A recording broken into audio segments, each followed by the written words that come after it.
যারা নিজের পায়ের সাইজ নিয়ে কনফিউশনে আছেন, কোন সাইজ নেবেন বুঝতে পারতেছেন না, বা ক্রক্সের সাইজ মেজারমেন্টটা কীরকম তারা বুঝতে পারতেছেন না, তারা এইভাবে ফার্স্টে আপনার পায়ের সাইজটা মেজার করে এবং তারপর আমাদের ওয়েবসাইট থেকে চার্ট দেখে আপনি সহজে অর্ডার করে দিতে পারেন। তো প্রথমে একটা সাদা কাগজ নেবেন, সাদা কাগজে আপনার পাটা রাখবেন, তারপরে এরকম একটা স্কেল নিয়ে জাস্ট এইভাবে ধরবেন।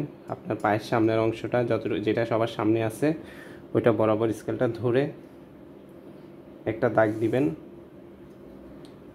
এরপরে পিছনের অংশটা পাটা না সরাই পিছনের অংশতে স্কেলটা বসায় এভাবে একটা দাগ দিবেন।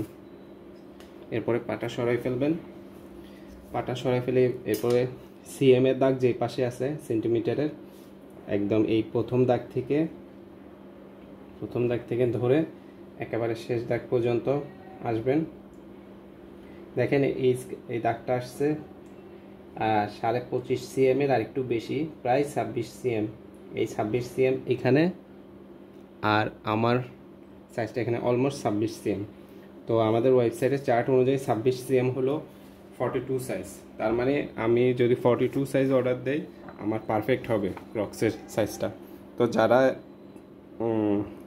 বুঝতে পারেন না অর্ডারে কি দিবেন, তারা এইভাবে সাইজ মেজার করে অর্ডার দিতে পারেন। ধন্যবাদ। আসসালামু আলাইকুম।